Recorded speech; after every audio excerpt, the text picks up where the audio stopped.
kaliwa. Sistema bulok sa lahat ng dito sa kanya mga ulpo. Kundi sumunod sa pak ng kanang kamay kahit tayo na di pa sapat. Mismo ba kayo pinagkikitaan ng mga parakoy walang sapat. Mga kumagano, binaguhan kayo sa upuan. Magsitayuan na po mga hayop kayo. Rekta kayo sa ulungan sa tagumpay. Kung nasa kaliwang kamay ang inahabol nyo sa buhay, eh di katiwang kamo ang sasalubong sa inyo. Kultura nyo pamasahin, nagagarang damit. Sa dosena sakyan, mamahalin mga gamit. Ito na ba dahilan? Ito na ba sagot bakit? Ang tanong kung kanino? Yaman ng Pilipinas o yaman ng Pilipino? Pwede na say-say-say sa muna sa bulsa na iyo sa ilan. Mga kriminal na nahalal sa pwesto, di ko na maintindihan. Subukan lang nila ang pasensya ng taong bayan. Walang similian, mga awatan sa gobyerno na bubuhay sa oras na hirap. System kurakot, pinagayaan lang tayo. Mga kurakot. Iba ang plano, mga kurakot, mga tunay na salot. Taong di makasao, wala na puri lang tayo. Palisin ang palisitong mga kurak. Pera kung pera lang yan, pera kung pera lang yan. Wala nang ibang dahilan, kung bakit nandito pa yan, nandito pa mga iyan. Pera kung pera lang yan, pera kung pera lang yan. Wala nang ibang dahilan, kung bakit nandito pa yan, nandito pa mga iyan. Asa na ang pagbabago? Asa na ang aksyon? Tayo kung gago ang dragon, pagdating panahon. Lang ibang nakikita sa usok at ilusyon. Ang mundong naghihirap sa buhay na polusyon. Sistema kurakot, pineperahan lang tayo.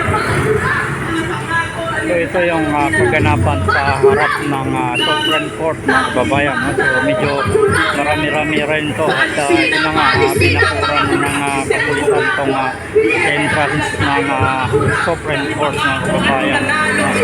At ito pahirapan na rin yung mga sasakyan, no? Dahil kabilang side ng kalsada ay kinain na ng mga rallyista. So one lane na lang yung nadadaanan ng mga sasakyan.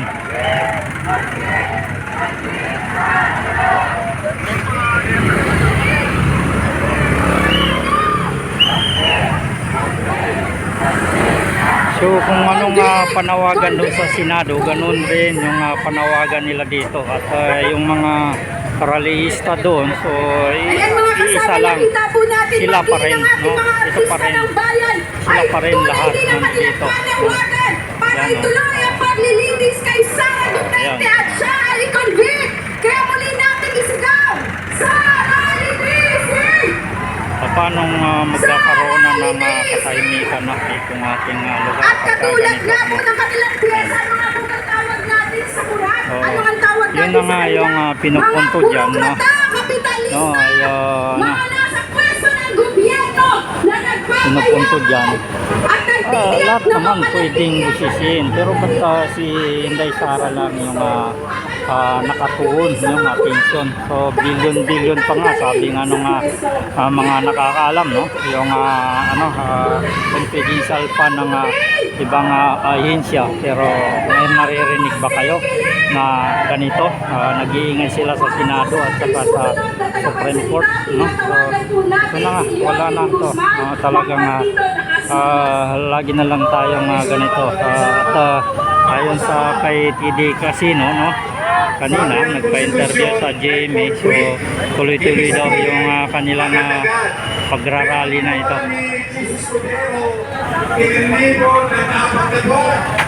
Hindi pinakinggan ang ating konstitusyon. Hindi hinalang ni Jesus Escudero. Pero yung Supreme Court ang maglabas ng desisyon na constitutional daw. Sabi natin, pwede ba kung mag-desisyon ng Senate? So ito nga, nakaroon pa sila sa mga maestrado ng Supreme Court kung magsalita sila, mga kababayan. Hindi tayo pinakinggan at kagat-agad inilabas at nagdesisyon ang Senate na sundin ang utos ng Korte Suprema. Ang nangyari, mas naging mataas ang pagkapangyarihan ang Korte Suprema kaysa sa utos ng Konstitusyon. Baliktad itong si Jesus Escudero. Baliktad itong Senate. Mas marunong pala sa batas, no? Dahil Sara, ayaw. Ayan, nagsasalita siya. Pero hindi niya alam na nasa Supreme Court siya. At ibig sabihin, mas magaling pa siya sa mga maestrado Pero dito. mga kasama, gusto kong sabihin na ang problema natin kung bakit tayo nangyayari ito dahil karamihan ng opisyal ng ating gobyerno hanggang Malacanang ay puro mga kurakot. Kurakot! Si Marcos mismo, ayaw niya kusipin ang pagnanakaw ni Sara Duterte. Nagtatamag-isip siya. Kaya yung mismong presidente ayaw. Dahil ngayon, kurante. Yan yung problema. Kaya mga presidente, O di, gobyerno ay kurap. Wala na tayong magsusubukan mga kasama. Wala na tayong magsusubukan. Kaya dapat ang ating pagsusubukan ay ang korte ng sambayanang Pilipino. Ang sambayanan ang humatol kay Sara Duterte. Yun po yung ating gawin. At panawagan natin sa ating sambayan, itakwil na ang mga politikang dynasty. Itakwil na ang mga trapo. Itakwil na ang mga politiko. Dahil sila ay para sa kanilang pamilya, para sa kanilang partido, hindi sa masang Pilipino. Yun po lamang, maraming salamat at mabuhay ang ating panigimahan. Tuloy ang laban. Convict! Convict! Convict Sara! Convict! Convict! Convict Sara! Ngayon naman tinatawagan natin si Cora Santos mula sa Oria. Marcos Sigilin! Duterte Panagudin! Convict! Convict! Convict Sara!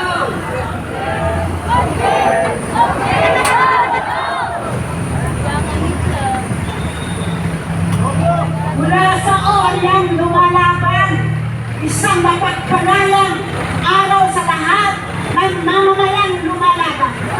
At sa lahat ng ating kababaihan, magandang araw sa inyo. Mga kasama, andito tayo sa harap ng sulito na dapat pinagkakatiwalaan natin lahat. Pero bagkus, yan po ang tinitignan natin at kala natin pinagkakatiwalaan natin.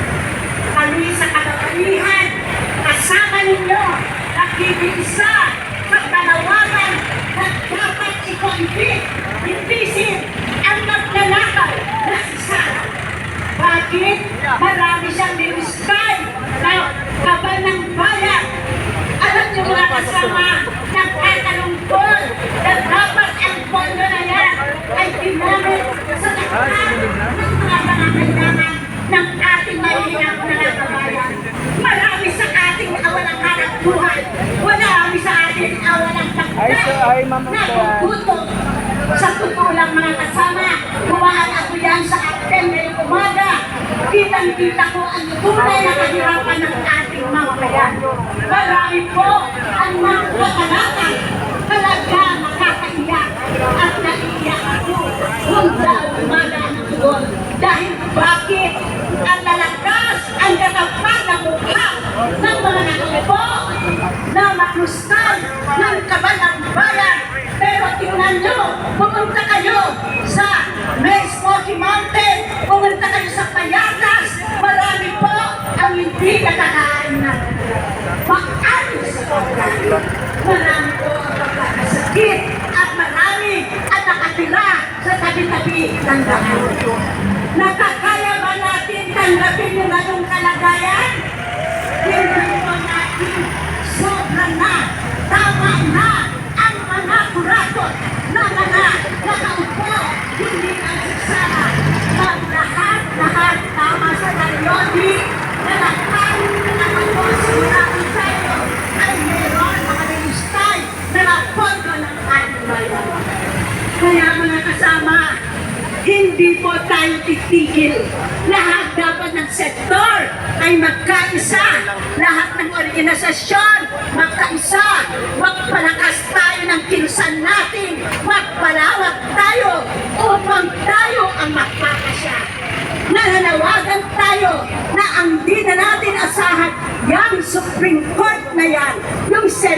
yan, yung Kongreso na yan, yung Malacanang na yan, kailangan na natin ang maglilitis sa problemang ito na ninanakaw ang ating pondo ay ang ating mga mamamayan.